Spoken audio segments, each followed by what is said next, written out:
Good afternoon, viewers and listeners. Another fantastic afternoon here in Mayfair for the British Business Podcast Series. I'm delighted to welcome Andy Harding from Forresters-IP LLP. And we're here to understand the journey and the backstory for Andy. Where did it all start, Andy? So where did it start? Probably about 20 years ago, I think it was now. When I left university, I was studying integrated engineering at university in Cardiff, which was a mixture of kind of mechanical and electrical engineering. I grew up building circuits and making things and breaking things in the garage with my dad, and wanted to do both. And so I ended up in a degree that was kind of covering robotics and manufacturing and just lots of heavy engineering. And then it came to the end of my degree. I thought I'd best get a job. And so, and this was in Cardiff, I saw in a kind of periodical for the engineering industry that there was a job going at the Intellectual Property Office in Newport, just down the road, which is the government organisation that oversees the granting of IP rights. And I remember very vividly the advert said, do you like engineering? Do you want to combine that with business and law? And so I answered yes to all those questions. And then a couple of weeks later, seemingly, I found myself working as a patent examiner at the UK Patent Office in Newport. At what age? This was when I was out of uni, so about 22 or so. So you'd done a degree, or you'd gone through university? Yeah, so four-year master's degree in Cardiff in engineering, and then went in. Didn't really know what I wanted to do, but knew I wanted to do something engineering based, or go into banking or law or something. And so working at the Patent Office seemed to be the ideal solution at the time. So I started in Newport at the IPO, working as a patent examiner, which is, say, granting applications or coming up with objections to applications in relation to various engineering fields, engines and jet engines and things. And what does a patent mean? What does it mean, patent? So a patent is a monopoly right that is granted by a government to protect the inventor's idea for up to 20 years from when you file the application. And so a patent will cover how something works, how an invention works, or a method of making something. And so this is what the IPO is tasked with. They receive applications, many thousands a year from applicants, and they will examine the application and to see whether it should be granted a patent. And it takes 3 or 4 years normally. And so that was my job as a patent examiner, looking at those applications and seeing if there are any objections, and then if not, granting the application. And so it was a really fascinating area of law that I hadn't really had much exposure to it before. And so I really enjoyed the law, but working for the government, I very quickly realised was not for me. The pace of life was slightly slower than I expected, hungry coming out of university. So 9 months later, I left and came to the bright lights of London and started working at Forresters, coming up to 20 years ago now. And so started training as a patent attorney, which is the other side of the fence. The government is the one that grants the patents, and the patent attorneys on the other side are the ones who write the applications and file them at the patent office and argue and get them granted after a few years. And I've never looked back. Yeah, coming up to 20 years now, and there's never been a dull day. I deal with lots of fascinating technology, fascinating clients, from small clients up to large multinational, multi-billion-dollar companies, all very different clients in the way you deal with them. But ultimately, it's still getting patents granted before the patent office. Have you any idea from start to finish, or start to today, how many patents and businesses that have come across your desk? So I worked this out recently, actually. Oh, wow. I was at a conference in New Zealand a few months ago, and there, as part of my introduction there, I worked out how many applications I'd processed, and it was I think about 3,000 applications. Wow. I've processed in the 20 years. So either written them from scratch or processed other applications that have been written by other attorneys in other countries whose clients want protection in Europe. So I will file their application in Europe and prosecute that through the patent office and argue with the examiner towards getting a patent. So you work for Forresters. Are you in a team? Yes. So Forresters is a boutique intellectual property firm. We have about 150 staff, 20 partners, around about 60 attorneys in total. In offices across the UK, so we've got London, Liverpool and Birmingham, and we've also got a base in Munich in Germany. And so we're loosely broken up into teams. We have the trademark team, who file and register applications for trademarks, so covering the brand name or the slogan or a logo of a company. And then the other side of the business is the patents side, patent and design protection. And those are loosely broken up into life sciences, chemistry, and engineering. I'm in the engineering side. So we deal with basically everything but life sciences, any heavy engineering, any high-tech electronics, any computing inventions, or civil engineering, consumer products, anything that you can, I always say, pick up and touch, the kind of nuts and bolts inventions. Whereas the life sciences side is more the bugs and drugs, as we say. Bugs and drugs. Viewers and listeners hearing this area will, my guess, only because I'm taking it from my personal experience, won't have come across this unless they've had something to patent. And my guess is that it's a field that is very unique and it's very memorable. Whereas for somebody like me who's not ever been around it, could you give me sort of a client that comes in from the beginning, what the process is that you have to go through in your day-to-day work? Yes, so you're right. The field of IP is, the general public don't really have much exposure to it. I guess aside from Dragon's Den gives it some coverage, not always accurate. They obviously give a very highly edited version of it. But IP generally is the kind of umbrella term referring to the product of the mind, basically anything that anyone comes up with, any ideas or so be it inventions or a business name or any copyright. So if you come up with write a song or write a book, that will have copyright in it, which is one of the four main pillars of intellectual property. And so those are patents, trademarks, designs, which is kind of related to patents, and copyright. And so Forresters deals with the registrable rights of those four. So we deal with patents, designs, and trademarks. And so when someone comes up with an invention, lots of people come up with ideas all the time. Be it they're an individual or in a business, that's an idea that they think is going to give their business an edge. They might wish to protect it. And so I often give advice to startups. These are people that are just themselves at the time, or maybe a couple of people on their team, and they have an idea and they want to commercialize it, but they want to also protect it and to stop other people copying them. And so those are the two main reasons why somebody would do it: to prevent other people from copying it, with copyright, of course, but also to monetize.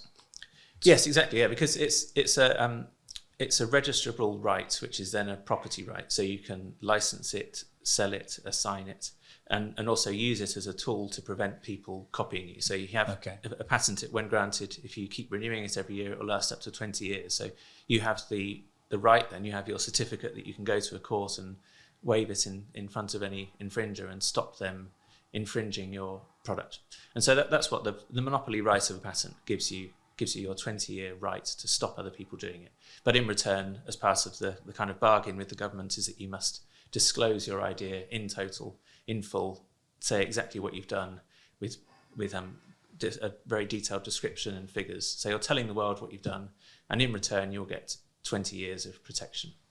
And the premise of that, which is the foundation of the IP field around the world, is that in return other people can then build on what you've done, further invent, and the idea is that it kind of helps the world by allowing everyone to further each other's inventions and develop ideas further. And then if they've come up with an inventive, significant difference, then they might be able to get a patent on that benefit, on that advantage as well. So when people are out there, they may think they've got a process or a service or a product that they think, is it difficult for them to find somebody like Forrester, somebody like you maybe? I'm just thinking back to my networking days, and I don't think I've ever come across an IP specialist.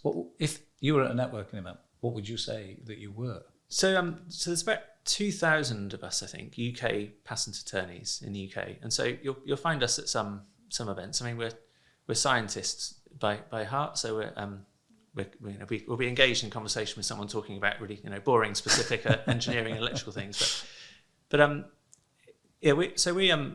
if someone has an idea and they want to seek help to protect it, any firm of patent attorneys, including us, will offer a consultation period, a free consultation period at the beginning, so they can come in and discuss their ideas. It's all in confidence. We are bound by our governing body that everything we're told and everything we do is confidential. That's the nature of the business. And I had these meetings all the time, and I would give a very frank opinion on the chances of success of the idea.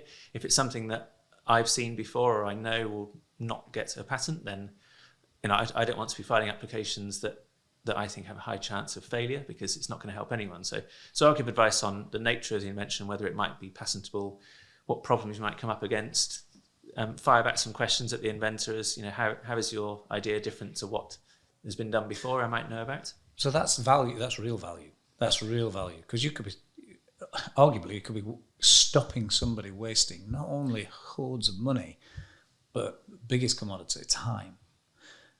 Because if you, so do you give that? Is that a free service where somebody would come to you, or is that a paid for service? Because to me, the value is huge. So actually, somebody should be paying for that. It's a free service. I think officially we might say half an hour consultation, but I would never stop someone talking after half an hour. I've gone for hours in those meetings, okay. and if it seems that there is no chance of success or little chance of success, I would tell them early on in that process. But is that difficult? Is that difficult to tell somebody's dream, somebody's? Yes, you do have to be careful, and so you play kind of good cop, bad cop, and say it's not my opinion, but I'm working out what the opinion giving of you the 20 years of my advice and my experience. And I would say that I think we would come up against objections from the patent office in this respect, and they would, and whether we have a good chance of fighting them. But it's rare that I've said, that's it, that's the end of your dream that you've been working on maybe for 10 years. Don't come back again. I'll try and see if there's areas that we can improve on and kind of give guidance on the IP system and patenting system, and where they might best focus their efforts to further develop their idea into a way that could then be protectable. But if it does seem at that point that the invention has potential, we would then guide them through the process of writing the patent application. So you have to write a detailed description of what they've done, which is always end up around about 20 pages. So it's a very full-on description of what they've done if it's a mechanical item. And then we set out what are called the claims, which is effectively defining the fence that we want to put around what they've invented, the broadest definition of what they've done. And we add drawings as well, because they always help the description and to describe what's been done. And then we file that application at the patent office, normally the UK patent office. And then between about 6 months and 12 months later, they would send their report back, which would be an opinion on whether it's patentable, and if not, why not. And they would at that point cite various documents of other people's patents that have been published prior to us filing ours, to say that you can't have your broadest claim because what you've described is the same as what has been done before. And so one area that gets many, many applications is in the area of ladders and self-leveling ladders and self-leveling tables. So lots of people have these ideas. They think that's the first time they've come up with them. So the concept of a ladder, this is if you're putting it on uneven ground, you have independently extendable legs, or they level automatically. And so many people have had that idea, but unfortunately, even though it's not that prevalent in Wix or B&Q, you don't see them that often. There's, I think, over 10,000 patents published in that area. 10,000. And so if anyone does apply for that kind of idea, they would be met with a big bundle of documents to say, unfortunately, what you've done has been done before, and you're not going to get the patent protection.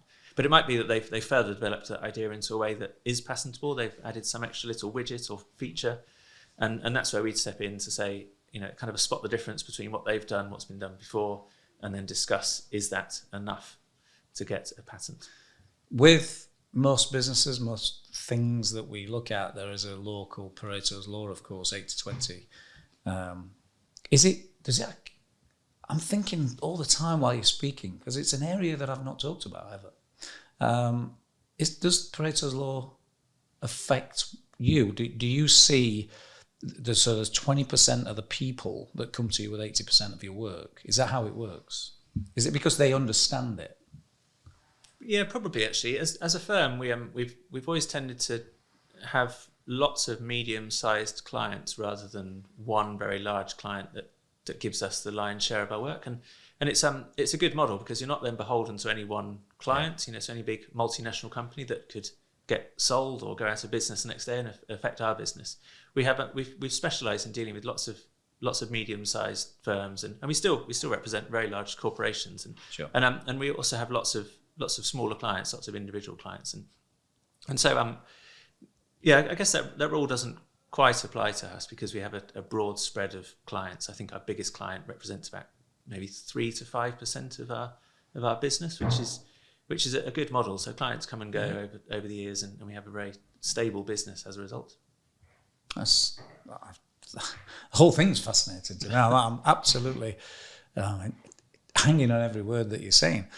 To look at your desk at any given day, are you working on multiple clients? Yes, I guess patents? at any one time I have hundreds of applications pending, if not over 1,000 at times. Wow. So patent applications take some at best about 3 years, sometimes 5 years, sometimes inexplicably even longer because if there's delays at the patent office. So it's a very long-term project, and there's multiple touch points throughout those years. So you'll have to have the application process, some various formalities that happen over the years, and then your substantive engagement with the examiner. They'll send a report back, and that case up to then hasn't passed over my desk for a year or so. So I'll see their objections, I'll familiarise myself with the invention, and over the years I tend to have just remembered pretty much every invention I've ever dealt with. It comes back to me very quickly, particularly if I wrote it. And so when an examiner comes back with objections on a case that I wrote years ago, I'll instantly remember exactly what the invention was and generally why the examiner's wrong, and be itching to start writing a response back. But when those reports come in, we'll then speak to the client and say, this is what's been objected to, this is our advice for responding. We'd prepare and file a response, and then maybe about 6 months to a year later, we'd hear back from the patent office, hopefully to say the objections have been overcome, you can have a granted patent. Sometimes they'll have more objections, and you'll finally narrow down and kind of horse trade until the point you get to a granted patent. So so many hundreds of pending applications. A typical day, I'd probably deal with at least 10 applications, if not more. Sometimes it's 50 or so, sometimes it's 5, and that's just massaging them all through the system and making sure that the objections are overcome, dealing with clients about new inventions that are coming through, reporting grant of applications that I've been fighting for years. I had one just this morning where an examiner came back to say that we'd effectively won and overcome the objections, and a certificate will be on its way shortly. And this is a good outcome, I guess. Yeah, very good. Yeah, and so I take personal pride in getting cases granted. Whenever I get objections, I take them kind of personally, and I think I want to fight for the applicants and to get the best rights they possibly can. Is there a set fee, a pricing structure? How is it priced? So on the whole, attorney firms charge by the hour, but the process is fairly standard across all inventions. So you tend to be within set, kind of not exactly fixed fees exactly, but ranges of fees that are very similar each time. That are hourly based. Yes. So you're paying for time. Yes, yeah, paying for time. And there are official fees to pay to the patent office, which are relatively small. Rate card type. Yeah, and so you pay official fees to file an application and to get it searched and examined, to pay for the time of the examiner. And then when it's granted, you have to pay government fees every year to keep the patent in force, which slowly go up over the years, on the basis that if you want to keep a patent in force for 20 years, then it must be commercially of relevance to you, so they'll charge you a bit more. But at the UK Patent Office, the highest renewal fee, I think, is about £400 for the 20th year. So in the scheme of things, it's very low fees. Are you able to mention any specific things that have been of interest, or are you bound to secrecy and? So we're bound to secrecy. So the specifics of the inventions that we deal with, particularly the ones that haven't been published, we need to keep quiet. And as exciting as they are, we're still not allowed to talk about them down the pub. But then many of my applications have been published. I have lots of stories lots of applications I'm very happy with their outcome, which mainly relate to the smaller inventor actually, and small companies, small startups. I had a client I'm very fond of many years ago who's been a client of the firm for about 20 years and had lots of ideas. And similar to as I was discussing earlier, he'd come in and we'd talk him through the potential patentability of his ideas, and sometimes let him down gently that this might not be worth doing. But one time, maybe 10 to 15 years ago now, he came in with an invention which was to mark up drilling points on walls. So he was into fitting bathrooms and kitchens, and And the problem there was that when you're trying to fit a cupboard to a wall on your own, it's very difficult to hold it up against the wall and also mark your drilling points. And if the surface you're trying to mark is brick or some other surface that's not easily marked, then you can't use a pen or a nail because it would be difficult to mark. And so he came up with this idea of effectively spraying a concentrated burst of chalk through a nozzle onto the area that you want to drill into. And so he came to us with that idea. We sought patent protection for it, and we achieved it in multiple jurisdictions, actually, Europe, US, UK. In the meantime, he was trying to get interest in his product. Lots of people he spoke to, lots of like DIY enthusiasts and plumbers really liked the idea. And so he went on to Dragon's Den.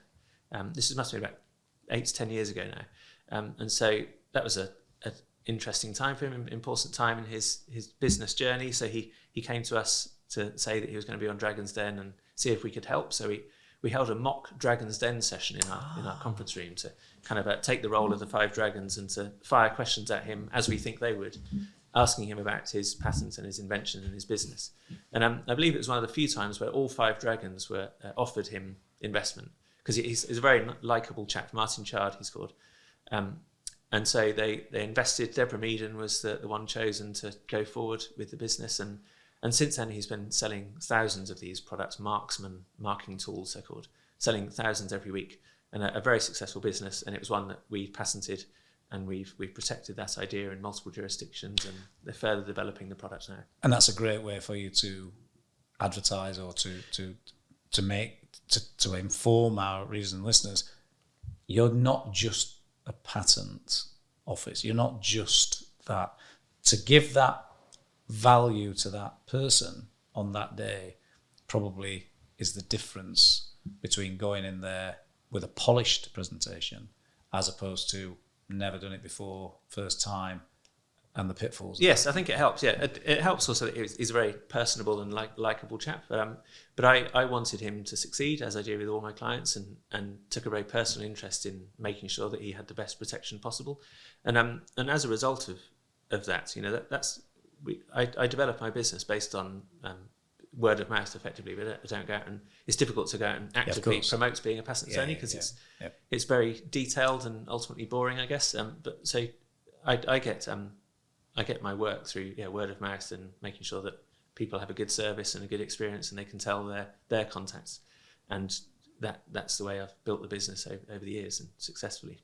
Did COVID have an impact on your business? Not so much, actually. We feared it would in March 2020, and so kind of battened down the hatches and we're looking out for any issues. But I guess this was a similar story that we saw with the 2008 financial crisis, that patents are a long-term game. It takes many years to get a patent, and it's effectively an insurance policy for a company, for a business. So we found that where budgets were being trimmed back in 2008 or 2020, patents and IP tended to be safeguarded because they were long-term bets on the future of the business. And so I didn't notice a drop-off. And in fact, for some of my clients, particularly those in medical devices, there was a very large increase because, of course, they suddenly had lots more customers during the last couple of years. And so they were very busy. And so as a whole, we haven't noticed a drop in business over the last couple of years. It's in some areas clients have been busier, and we've come out of it in very good shape. What are the weaknesses, or what are the challenges that you face on a day-to-day basis that you're looking always, constantly striving to overcome these? Or is it pretty much the process is in and we know what we've got to follow? Yes, the system of applications, the application process for IP is very settled. There's occasional law changes in different jurisdictions that we need to be aware of, and there's nuances in which patent offices you're more likely to get protection for certain inventions. That's something we keep an eye on, particularly in computer-related inventions. So the general rule is that you can patent anything, apart from if it's on a list of exclusions, and there's kind of 4 exclusions there, but each one has about 4 or 5 items in it. But the main areas that we sometimes come up against problems is computer-related inventions or business method inventions, which aren't technical as such, but they're more a way of administering a business. And there's a commercial advantage to that, but But if it's not technical, then the Patent Office would raise objections. And the UK Intellectual Property Office is a lot more strict on those kind of inventions than the European Patent Office, which is where I probably split my work between those two patent offices. And so to give some more background on that, IP generally is territorial. If you want patent protection in a country, you have to apply in each individual country. And so we tend to file in the UK first, and then we have a 12-month grace period. And after that, if a client then wants to pursue protection in the US or Canada, Japan, we would file applications in those countries. So every single country in the world has its own patent office? Yes, has its own patent office. And there are various schemes that have been developed over the years to help smooth that process. There's a process called the Patent Cooperation Treaty, the PCT, otherwise known as an international patent. And this is a government or a kind of an intra-government organisation in Geneva where you can file an application, and they then act as a kind of the clearing house, as it were, for worldwide protection. And it's just to streamline the initial procedure. So they'll issue a search report on what they think the chances of success are, and then at the end of that process, which is about 2.5 years, you would then go to each of the national countries that you want protection in, but kind of helped along that process by having filed this international patent. Right. It's kind of like a clearing, a pre-flight check for those foreign applications, and some areas, some regions have centralised patent offices. So the European Patent Office is one good example. Despite its name, it's nothing to do with the European Union. It's more the continental European group, which has over 30 countries taking part: UK, Germany, France, and all the main countries in Europe. And so there, each country, including the UK, has said that we will give over the ability to grant patents to the European Patent Office for our jurisdiction. And the European Patent Office will be one single process, one examiner, who will then say yes or no to the application. And if they grant it, it has potential to cover all of Europe in one application. And so in the UK, you have two routes to protection: a UK patent filed at the UK Patent Office, or a European patent filed at the European Patent Office. And that's where we see the nuances in law. The European Patent Office tends to be a bit more lenient when it comes to so-called excluded inventions, business methods, and computer inventions. And so we could pick our jurisdiction wisely there and pick the one that's more favourable. Wow, it's like a masterclass. So it's fascinating. The whole subject is almost brand new to me, and although you hear it at times through business, very rarely have I ever come across it. I'm not sure about our viewers and listeners, but I know the detail that you've gone into today has made it seem really interesting, and you're certainly very knowledgeable, of course.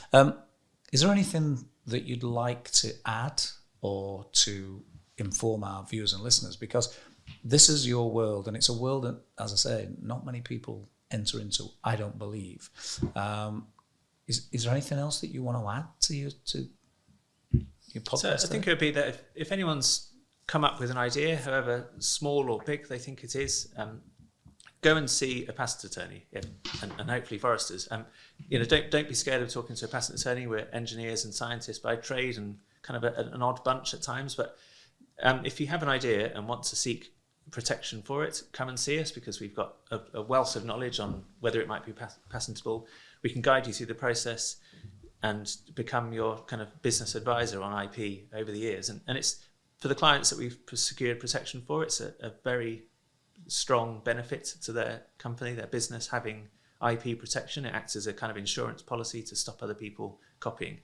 And it can be expensive if you file in lots of different countries, but we would advise on which are the main ones you should protect in, and kind of minimised costs but maximised protection over those years, and kind of hold clients' hand on how to get the best value they can from intellectual property protection. I hear a lot of people ask me and talk to me about, is intellectual property an asset class? Is that the case?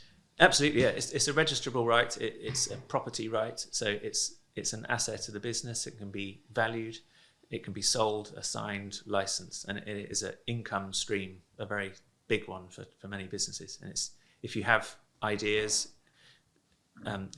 you must make sure that they're registered to become kind of encapsulate that property right.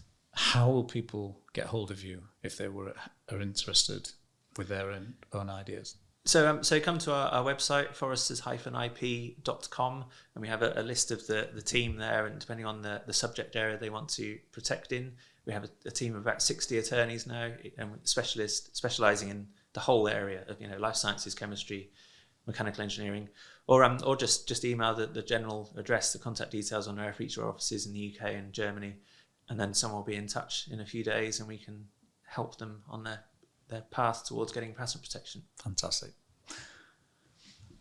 As always, viewers and listeners, the British Business Podcast has done it again. Our series today has brought Andy Harding from Forresters-IP LLP, talking about IP, talking about intellectual property. A fascinating journey. Thank you so much, Andy, for today. And until next time.